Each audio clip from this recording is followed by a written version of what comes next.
Hi, welcome to Life Expansion After 50. Today's episode, I'll be talking about thriving versus surviving.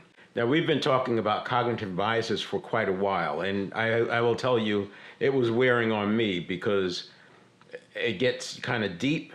However, I think it was the perfect setup for where we're going next. You've heard me say that the emotional area is the gateway between the left side and the right side.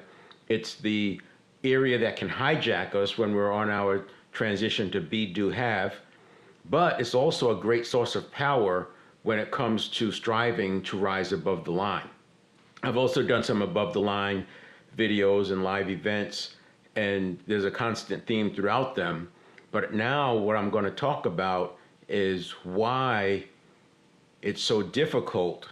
And it's not because rising above the line in itself is difficult. It's because of the distinction between rising above the line versus clearing the line that used to be the lower limit, but now it's your upper limit. In other words, when we've fallen through our lower limit and we're trying to get back and we're looking up at that line, which is now the upper limit, very, very, very different between those two. So that's what we're going to talk about. So in the context of cognitive biases, let's pivot our focus from cognitive biases to the realm of stress and anxiety management. That's what I'll be talking about. Now, just as cognitive biases can skew our perceptions and lead us astray, so too can the onset of stress and anxiety. It can cloud our judgment and derail our progress. It's important to recognize the signs early on: racing thoughts, physical tension, overwhelming sense of unease. When faced with this internal turmoil, we can apply the same principles of awareness and mindfulness that we discussed earlier. But it's different. By acknowledging our thoughts and emotions without judgment, we can begin to diffuse their power and regain control of our mental state. This shift in perspective allows us to see beyond the immediate chaos and tap into our inner reservoir of resilience and strength, ultimately guiding us back to a place of calm. So the first thing I want to talk about is the difference between the upper limit and the lower limit. Now, we talked about this before, where people cycle through the two. And whether you think about it as fitness or weight or times you've reached out to a loved one, whatever it is, we have this happy zone, which should be in the middle, but humans don't like to be happy. We need to be striving or we need to be resting, we feel like. So we're never happy with right where we are, and that's life. But as we think about being in that zone, in a place where we're not stressing out because we're not working hard enough, and we're not stressing out because we're afraid of what might happen, that little middle zone. So there's the upper limit, the lower limit, and then there's this middle area. Remember, we're cycling through. So when we're going down to the bottom, that can feel the same as sometimes when you may have spiraled in the past in that zone. And you just hang in there and you know that it'll curve back up. And then we repeat and repeat and repeat. And because we do 95% of most of our life by habit, we can see this thing repeating over and over. So when I talk about rising above the line, that's definitely a thrive space. And when I talk about getting back above the lower limit, that's the survive space. Well, here's the thing, and you've heard me say before that life is fractal. And the example of fractal is that Russian, the nested doll, where you take one doll out and inside of that doll is a slightly smaller doll, and inside of that doll, and they're all identical. So this is that idea of being fractal. And with humans and cells, you can learn a lot about human behavior by watching cells. And one of the things that's interesting about a human cell, is that when it's in protective mode, for example, protecting itself from maybe toxins that are in your system, it has a different configuration than it does when it's going after nutrients. So going after nutrients it's normal, that's thriving, it's getting the nutrients it needs, it's moving forward. But when it goes into fear or protective mode, the configuration changes, and it literally cannot take on nutrients when it's in that configuration. And humans are the same. Any personal development person, coaches, life coaches, etc., they'll tell you that you can't create a compelling future from a place of despair. That's why gratitude is so important in journaling, because we need to get out of that scarcity mindset and into abundance. And once you're in abundance, then you can create your design your life of the future. Think of it as scarcity, you're in protective mode, and abundance, you're in nutrient seeking mode. This is probably not perfect, but it's a way to think about it for here. when we are slipping down, there's something that's interesting about this. So let's first talk about inside the zone. I don't want to talk yet about going above the upper line, which is difficult if you've heard my thing. If you haven't, I really recommend you go watching. I just put another one out there. It's like 32 minutes. You can get through it pretty quickly. I've got some graphics in there to help you understand it. This will make a lot more sense if you happen to watch that one first, or at least shortly thereafter. So we don't want to talk about above the line yet, and I want to talk about below the line yet. I want to talk about at the upper zone and the lower zone, but more importantly, the direction. So our direction is going up. Things are good, but then we're stressing about, oh my gosh, if I go up too high, it's going to hurt more when I fall. If we're sliding down, we're thinking of, oh my gosh, what's the worst that can happen? So let's talk about what goes on, first of all, when you're sliding upwards. I mentioned this as cognitive dissonance. It's a brain fog. And it's because we're pushing against beliefs. We've been taught that we can't go ahead, we can't get beyond that. We've been taught that we've never done it before, it's never been done before, you don't have the capability to do it, you don't have the education, you don't have the upbringing, whatever it is that's kept us. Those beliefs are trying to hold us back. But the reality is we're doing it. So this cognitive dissonance is the confusion that has to precede a breakthrough. You can't have a breakthrough without a break with, as I've said. So this break with the past creates a sort of confusion. So breakthroughs bring with them the cognitive dissonance. But what they don't do is send us into protective mode like the cell. So the cell going into protective mode and it can't go after nutrients. That's not happening here unless we let it. And the way we let it is that we misunderstand what the cognitive dissonance is and interpret it as the same as what we get on the other side when we're sliding down. So we've got cognitive dissonance when we're going up. Well, what do you have when you're going down? And the way I'm describing this, remember, we've got this line going up and down. And when we're going up and down, the lows get higher, and the lows get higher, and the lows get, and then eventually you go above. Well, the opposite can happen. We're going up and down, normal cycle, and the highs get lower, and the highs get lower, and and then we go down. So this idea of sliding creates something when we're going down versus ascending when we're going up. So when we're ascending, it's the cognitive dissonance. When we're sliding down or descending, it's more like stress and anxiety. And this stress and anxiety can take on a life of its own, as you know. And here's the problem. If you misinterpret cognitive dissonance for stress and anxiety, you could start catastrophizing. You've heard me say that when we're going above the upper line, there's fear. And I put F period, E period, A period, R period, because it's false evidence appearing real. It's not real. But when we're sliding down, it may not be real, but it's more real to us than it is on the up. And here's what I'm talking about. You've heard of these experiments with monkeys and rats, etc., and they put them in a cage, and then they have these tiles, and let's say the tiles are red and green, and they electrify all the red tiles over time, and the monkey learns to hop around and get around just on the green tiles because the red ones are electrified. Some of these experiments or this research is really cruel, and I'm not advocating the research, but it's giving us information that's useful for us to understand what's going on. In other experiments, they've taken rats and they had the cage set up where the rat at a certain time or after a certain signal, the rat had to go to the other side of the cage and hit a lever, and that lever would give them a shot of dopamine. I forgot how they had it set up, but they would get the shot of dopamine. And then this rat would have to go back to the other side in order for it to happen again. The rats would literally burn their feet off. They would literally go back and forth across these electrified tiles until they just couldn't walk anymore, literally. And this is so sad, but the point is, it's how powerful dopamine is. So if you're a leader or a manager, or business owner, and you're not thinking about how dopamine plays into you achieving your outcomes, you're missing a lot. You're leaving a lot on the table.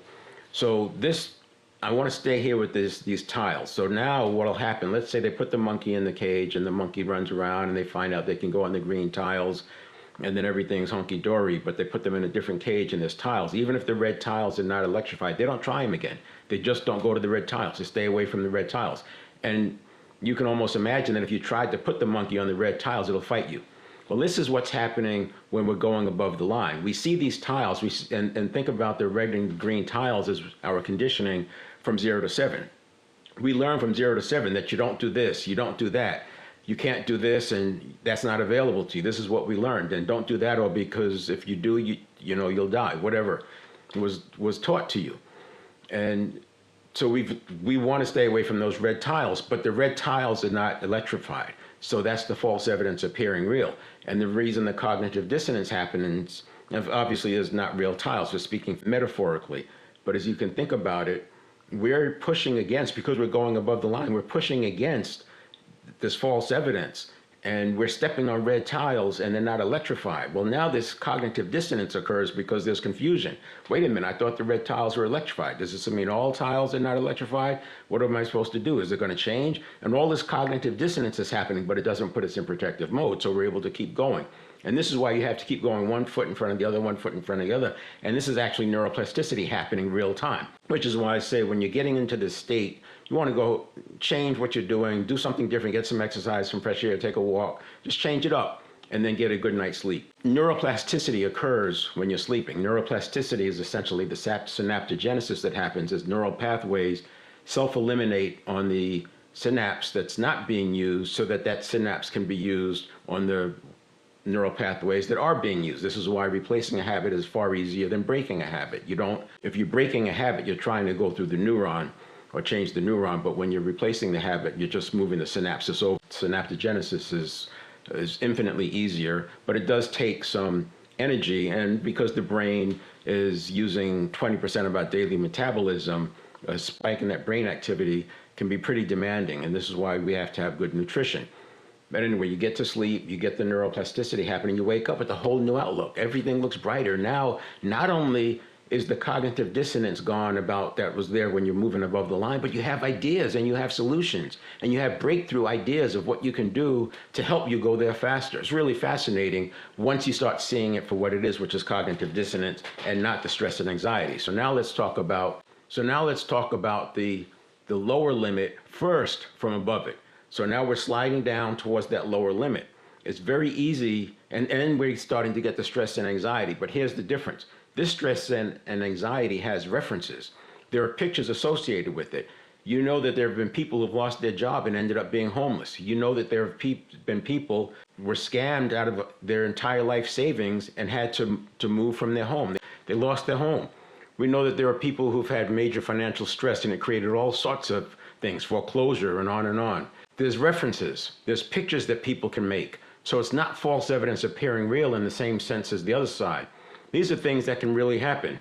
Now, it doesn't mean they'll happen to you. It doesn't mean it'll happen this time, but at least from a standpoint of imagined versus real, the unconscious is looking at and pointing to these real pictures. Those things are more real than what could happen if you're going above the line, for example. See, the unconscious doesn't really have any strong references in that regard, so that's very easy to be challenged when it comes to going above the line. You just keep putting 1 foot in front of the other, and the days pass, the time passes, and you keep moving up. But on the stress and anxiety side, not only do you have pictures, some of them are vivid, some of them are close, family members maybe. Some of them you may have experienced yourself, so there's emotion with it. There's duration, repetition. This is what I talk about in the 7 fitness areas. So think of it like flying a kite. When a kite is flying, if you take the wind away, the kite falls. As long as the wind has some as long as the kite has some opposition, it stays up. This is the way I think about it as energy in motion. When energy is moving and you resist against it, it borrows energy from that resistance and it goes higher and higher. Another way to think about it is that exercise that you do where you put your hands, and I've got my fingertips up and your palms together, elbows flared out, and essentially the facilitator will say, on the count of 3, push as hard as you can with your right hand. And 1, 2, 3, and people push, and they're stuck like that. But in reality, what should happen is it'll go over there. Now, when you say this, oh yeah, but it's going to feel weird. It's the idea of surfing that wave. It's the idea of that emotion feeling like it's never going to end. That arm is but you know what? It stops. After it gets to that point, it stops. It doesn't go any further. So if you just relax and not resist, but as long as you resist, you're putting energy into the system. And this is why they talk about what you focus on expands. It expands because you're putting more and more and more energy. And the more you focus, the more you try to stop it, the more energy you're putting in there because you're putting thought towards it. Remember, energy doesn't get destroyed. It transforms, it dissipates, but it can be regrouped. And as you focus on that, you're putting your energy, where your attention goes, your energy flows. So you're flowing energy into that resistance. And because you are you, right, you're strong on both sides. So the more you push and try to suppress the more the energy rises up because you're putting it in there to counteract that. But if you surf the wave of emotion, eventually you get to the end, and if there's no more, it just dissipates. That's the visual that I want you to have. And that's why Joan Rosenberg in a book talks about surfing that wave of emotion. Let them pass in the 90 seconds. And some of the people in my target market, they've lost it all. And now they're looking up at that, what used to be the lower limit is now an upper limit above them. It was hard enough getting above the line when it was a true above the line, but now when that upper limit is actually the old lower limit, it's even more difficult to do so. And that's why I'm doing this work. Sometimes they've been living in their biggest fear, struggling with relationships, struggling with health, whatever it is, it's real, it's no longer imagined. And this stress and anxiety, it's a way that it's very different now. I mentioned before that it may look the same, it may feel the same, it's very different than the cognitive dissonance. Just because in the moment, doing everything they can to get that psychological air, that need for psychological air, it's like a person who's drowning. All they can think about is getting that air. Well, psychological air can have that same effect. They're literally feeling like they're drowning. And when they're looking up at that old lower limit, they're thinking it's hopeless, right? And because anxiety can lead to hopelessness, and hopelessness can lead to depression or worse. Next thing you know, these people are spiraling. And it was preventable. Once they start spiraling, it's very difficult. You can always come back. There's always a way, but you have to be willing to put in the work. And you can catch this early on. That's the idea. Is prevention is much easier. Back to the middle of the zone, between the upper limit and the lower limit. You're inside the zone, not looking up at the lower limit. You're inside the zone. And the way I want you to think about it is when you're going up and ascending, what we need are more of the empowerment catalysts. Empowerment catalysts can be a conversation with a friend or a coach, a mentor, where you get some insight. And that takes you up another level. Some exercise, going out for a walk, getting some fresh air, doing some mindfulness meditation. These are the kinds of things that can help you out. Reading past accolades, reading a good book, doing some deep meditation, maybe just going to bed. Anything that's going to activate that positive energy can be an empowerment catalyst. Versus the other side, where you have resistance factors. That's what I'm calling this when you're sliding down. These are the resistance factors. They feel like they're pushing you down. They're not really pushing you down until they become accelerators. Once they become accelerators or aggravated factors, now they actually are pushing you down, but it's still coming from you, if that makes sense. It's not external. It's just resistance that we're creating because we see this thing as spiraling, so we're focusing on it, and because we're focusing on it, where our attention goes, our energy flows, we're adding energy to it, and it's becoming stronger and stronger, but it's still us. It's not something external that's pushing us down. It could be, but by and large, and I'm talking about the 9/10, right, that of the woo-woo gap part of it, I'm talking about the 9/10 that are in our control. It's not something outside. We've got to start looking at it as something that's inside of us. In the beginning, it's just resistance. We're creating the problem because we're seeing them as more than we're seeing it as more than it is. And this is why it's very important to be able to get mindful and journaling and gratitude and these things to build that up in advance. Now, you've heard some of these things before. Whatever you focus on expands. And that's because you're putting energy into it. In a quantum world, a quantum view, everything is atoms, and that means thought is energy. And we're applying energy to this problem. We're putting more and more of that energy, so the energy starts to compound, and now you're starting to get the exponential increase in energy. Like kinetic energy increases, quadruples at the doubling of speed, for example. And so as you start to increase the amount of energy, you're getting this exponential increase, which is why the spiral starts to seem like it's out of control. Cognitive dissonance is the brain fog, and it may look and feel like stress and anxiety until you can start labeling them and seeing the differences. So I want you to be able to see the difference between the cognitive dissonance, which is occurring on the upswing or the ascension, and then the stress and anxiety, which is occurring on the downswing. And start to notice the differences and labeling them, and then having strategies that are appropriate for each condition.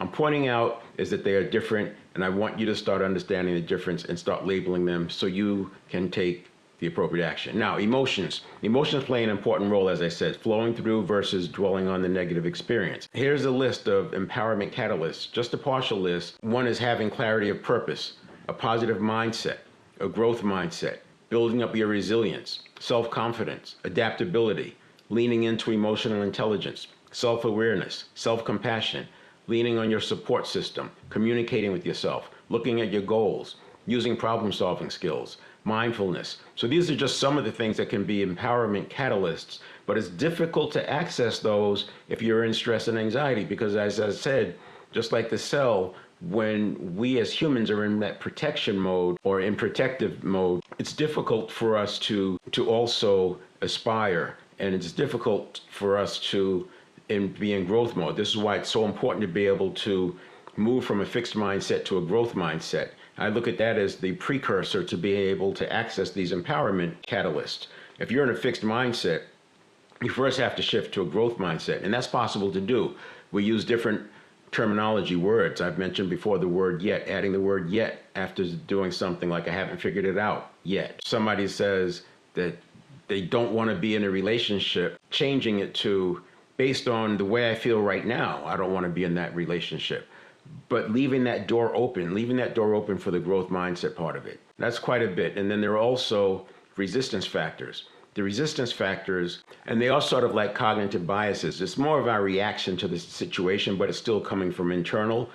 And it's important for us to see that we're in control of this, where we make that choice, whether or not we allow ourselves to focus on these resistance factors, because we're doing it to ourselves. It's not coming from the outside. So as you listen, you may recognize some of these. And as I said before, don't take my word for it. Go inside your mind. Think about your own situation. Does this ring true for you? And if it does ring true, to what degree? Where does it not ring true? And just go with your own experience and then adapt it to what you're experiencing. So we have catastrophizing. When faced with challenges, individuals may catastrophize, envisioning worst case scenarios and magnifying the perceived risk of consequences. That was actually one of the cognitive biases. Another one is rumination. Persistent rumination involves repeatedly dwelling on negative thoughts or experiences, feelings of distress, and amplifying the perceived severity of the situation. You can see how this is something that we're doing ourselves. Overthinking. Overthinking occurs when individuals become stuck in cycles of analysis paralysis, endlessly pondering various scenarios and outcomes without taking decisive action. Again, it's choices that we make. Then we have perfectionism. Striving for perfection can create immense pressure and anxiety, leading individuals to fixate on flaws or imperfections and undermining their confidence in their abilities. Remember, this is about leaning into the life that we're designing. And so you have to be able to neutralize some of these challenges in order those steps above the line. So we'll keep leaning into that. I'll do another session on the thrive versus survive. And we'll bring in concepts from emotional intelligence, but more and more, if you notice what's going on, as we're talking about what we do, not that's coming from outside. You go back to episode 18, I talked about the woo-woo gap, and I maintain that out of the whole woo-woo gap, 90% of it roughly is stuff that we're doing ourselves. It can be explained by things we're doing using mainly the unconscious. It's important to get a handle on this, and here's a preview of what's coming. The reason I'm spending all this time on these things, and the emotion area being the gateway, it may not seem like there's a plan, and the life expansion of the podcast, part of it is getting lost. It's not. Because in order to step into that new life, we're going to have to manage the personal leadership. We have to move from the have do be to the be do have. And part of that is understanding what it really means to manifest something. We know spontaneous remission actually does happen. People go into the hospital and their disease is cured. There's evidence of that. You can read about it. There's cases, some doctors will acknowledge it. Maybe they can't explain it, but they definitely say it happened. And there's all sorts of explanations that people come up with. But these things are possible. To me, it's epigenetics. It comes under that category of epigenetics and coherence. I've actually done some of the internal healing myself using these principles because I had to test it. I test everything. And if I couldn't make it work on myself, then I couldn't speak about it. That's another story, though. We don't want to start there because too much doubt comes into play when you start talking about things like that. But here's what I want to say. We've seen that there have been people who've gone into the hospital, they had the remission, but then they found out that the miracle cure, there was a placebo, but they thought it was a drug. And once they found out it was a fraud, they relapsed and they were dead two days later. I mean, these things are real. Epigenetics, look it up, do some Google searching on it. There's so many cases. It just gets suppressed because it's not the main narrative. They've been talking about epigenetics for 50 years and how gene expression actually is what does most of the healing. It's why placebos can be responsible in some cases for 30% of the healing that's coming from the test and the research. But here's where I'll make the distinction. When people talk about manifesting, yes, you may have manifested healing, and that's one thing, and that's sort of the poof, right? I mean, the thing that struck me years ago, in the 90s, I was reading a book by Wayne Dyer, and I respected a lot of what he was talking about. And he was one of the early people talking about this back in even the 80s, maybe even the late 70s when he wrote The Erroneous Zones. He was talking to Deepak Chopra. They were having this conversation, and Deepak said yes. And then you get to the point when you're working on purpose. If you want an ice cream cone, the ice cream cone appears. And he made it sound like it's a poof. Well, I'll tell you, the way I look at it now, and check me in a year or two, the way I see it is that ice cream cone, that's different than the manifesting of the healing. See, the manifesting of the healing is on the left side of my framework. On the left side, you have the mental, physical, spiritual, and then in the center, you have emotions. So the mental, physical, and spiritual is what we control. We're the ones who have those inputs. The emotional is what we do. That's also in our control. But it's the gateway. It's the gateway to thriving or merely surviving as we get over to the right side. And then once we're on the right side, we have the relationships, professional, and financial, and those involve other people. Think about it. All the stuff that's on that right side involves somebody else. So when you start manifesting things that involve other people, so if you're manifesting a car, it's not the same as manifesting healing. Manifesting healing is totally inside. You can change your own gene expression by changing your internal environment. And if that results in healing, that was all done inside your system. But when you start talking about manifesting external things, it's different, because other people are involved. Now, there's mirror neurons that come into play. It's beyond the scope of this. But the reason I'm connecting it here, I want that dynamic to be something that we understand and that we can manage it, because in order to get to this place where we're, for example, manifesting a healing, it takes purity of mind, purity of consciousness, and purity of thought. And you're not going to get there with the unconscious chatter going on. And I'll use myself as an example. If you caught me 10 or 15 years ago and told me some of this stuff that I'm telling you now, I wouldn't have been able to see it. I would have gone through my testing. But if I wasn't testing from a consciousness standpoint, a powerful present moment standpoint, purity of mind, purity of consciousness, and purity of thought, I'm not sure that I could have done that. And now there are people who teach this with deep meditation. But for business people, we're not going to spend 2 hours and 3 hours a day meditating. Some might, I shouldn't say it like that. But what I wanted to look for was a way to get there without the 3 hours a day meditating. I'm not knocking that. And maybe that's what it takes in some cases. But when we're talking about business challenges, this is not like curing cancer, right? This is just dealing with our own internal structures or internal thought constructs and managing that. And it doesn't require the 2 and 3 hours. So I wanted to be able to teach it in a way or discuss it in a way that's very accessible to anybody. Now, I do think that even business people, we do need to spend some time meditating, certainly mindfulness time. I'm a fan of 1 minute moments, or I think that you can do a lot with having several moments per day. And I wouldn't say just a minute, but 2 or 3 minutes at a time. If you do box breathing, for example, that's 4 counts in, hold for 4 counts, and then exhale for 4 counts, and then hold that exhale for 4 counts. Well, you do 4 box breaths, and that's a minute. Do that 16 times, and now we're talking about 4 minutes. 12 times, we're talking about 3 minutes. That's not a lot of time. It's not asking a lot, but I think a minute is kind of short. But 2 and 3 minutes, and then it becomes about repetition and frequency versus duration. So yes, you can probably get into deeper states of meditation, and you're probably going to be able to reach more deeply into your inner system with longer meditation. But in terms of managing some of things at the level that we need to for business, my view is that you can do it with mindfulness. Think about it. People have survived their entire life without ever doing some meditation. So just come at it from that standpoint.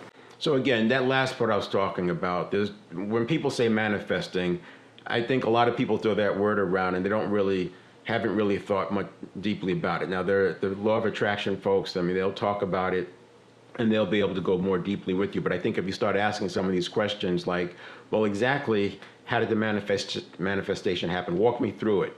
Because in my view, manifesting the car is not a poof, right? It's a process that you've gone through. You found the car that you wanted.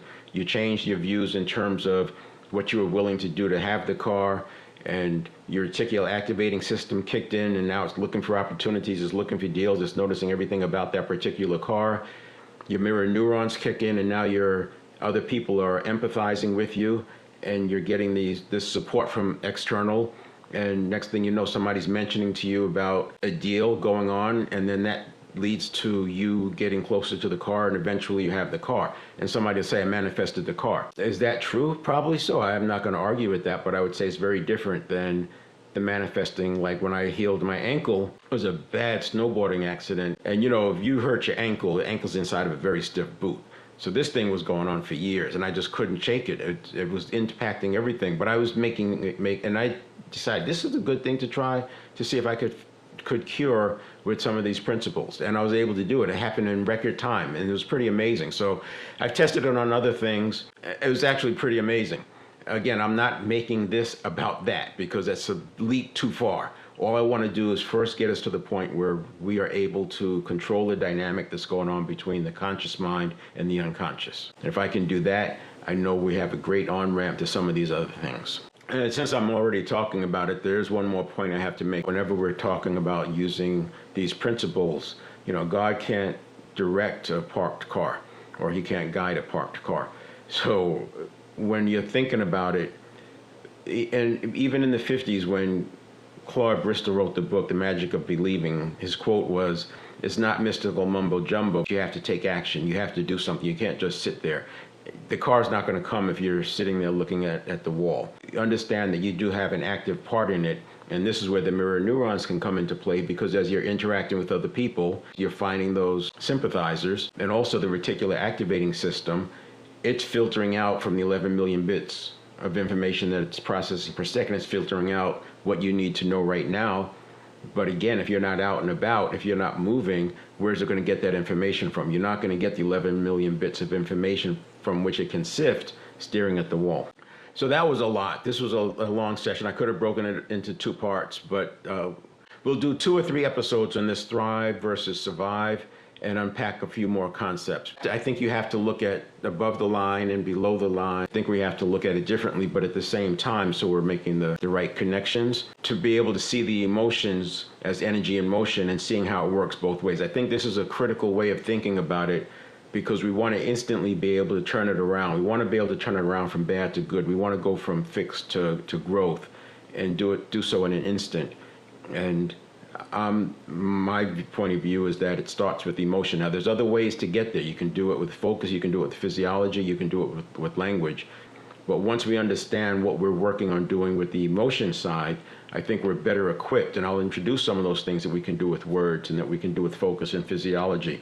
We'll talk next time, part 2 of the thrive versus survive. We'll see you then.